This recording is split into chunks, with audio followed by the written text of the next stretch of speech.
I used to believe that work was supposed to be hard but fair, that stress was normal, but dignity was non-negotiable. I believed that if you were professional, committed, and respectful, you would be treated the same way in return. What I didn't understand was that some environments are not built on performance. They are built on power. And once you become the target of that power, your mind becomes the battlefield. He thought he understood his mind, but what he didn't know was that a resource existed that could help him rebuild his life. You will find it in the description and comments. At the time, I didn't know I was experiencing emotional abuse. I only knew that every morning felt heavier than the last. It didn't begin with shouting or insults. It began with feedback, with corrections, with subtle comments about my tone, my posture, my pace, my competence. At first, I welcomed it. I wanted to improve. I wanted to belong, but slowly the pattern changed. Praise disappeared. Criticism became constant. Tasks were given without clarity, then questioned without mercy. Mistakes were highlighted publicly. Achievements were ignored. And every time I tried to explain myself, I was met with a calm, dismissive smile. You're being too sensitive. Isn't it terrifying how abuse can hide behind professionalism? Soon, the atmosphere itself became hostile. Meetings felt like interrogations. Silence felt dangerous. I learned to measure every word before speaking. I rehearsed emails in my head. I double-checked work that had never been questioned before. Yet no matter how careful I was, something was always wrong. And slowly I began to internalize the message, I am the problem. That is the core of emotional abuse at work. It doesn't attack your job first. It attacks your identity. The manipulation was subtle but relentless. Deadlines were changed without notice. Instructions contradicted each other. When I asked for clarification, I was told I should already know. When I defended myself, I was labeled difficult. When I stayed quiet, my silence was interpreted as incompetence. There was no winning. Every path led back to the same conclusion. My worth was being rewritten by someone else's narrative. And the most dangerous part, I began to believe it. Anxiety followed me home.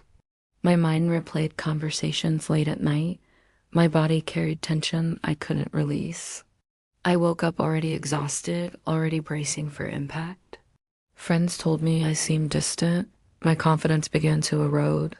I stopped trusting my decisions. I stopped trusting my voice. And still, I stayed.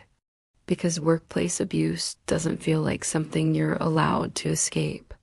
It feels like something you're supposed to endure. The breaking point didn't come in a dramatic confrontation. It came in a quiet moment of recognition. I realized I was no longer growing. I was shrinking. My creativity was gone. My motivation was gone. My sense of self was fading. And I asked myself a question that changed everything. If a job requires me to lose my mind in order to keep it, what am I really being paid with? In that moment, I finally named what was happening. This was not pressure. This was psychological harm. I began researching emotional abuse in the workplace. I learned about gaslighting disguised as management, about humiliation framed as accountability, about control masked as leadership. I learned that assidio moral is not always loud. Sometimes it is quiet, systematic, and devastating precisely because it looks normal from the outside. An understanding that gave me something I hadn't felt in months, clarity. Defending myself did not mean becoming aggressive. It meant becoming precise. I documented everything, dates, emails, conversations. I stopped over-explaining. I set boundaries in writing. I reached out for external support. And most importantly, I began to emotionally detach from the narrative that had been imposed on me. I reminded myself, their behavior does not define my worth. Emotional self-defense in toxic environments is not rebellion. It is survival. Still, the pressure increased. When control is threatened, it often tightens. I was isolated, subtly excluded. given tasks designed to make me fail. And in that escalation, my choice became clear.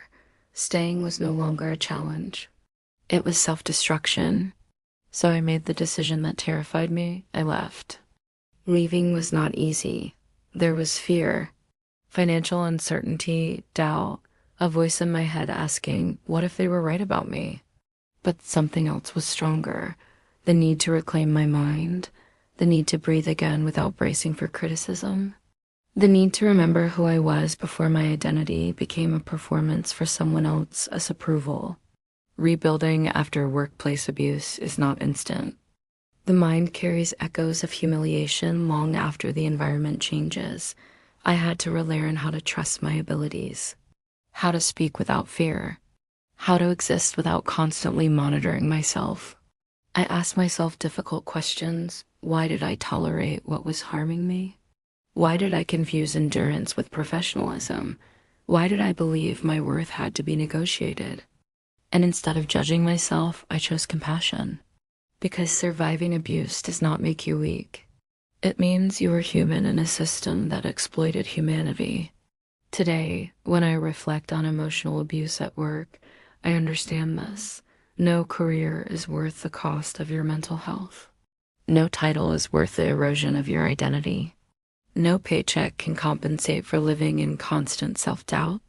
You cannot always change a toxic system, but you can choose not to disappear inside it. At the end of his journey, he discovered guidance and a resource that helped him face anxiety and rebuild his life. You can access it too. The link is in the description and comments. Healing is not about proving what happened. It is about reclaiming your inner authority. It is about building a life where your mind is not a workplace for someone else's control. And when you finally walk away from psychological harm, something extraordinary happens. You stop surviving, and you begin living with dignity again. True freedom begins in the mind, and only then appears in life. If this story resonated with you, like the video, subscribe to the channel, and continue this journey with us as we uncover toxic minds and rebuild stronger ones together.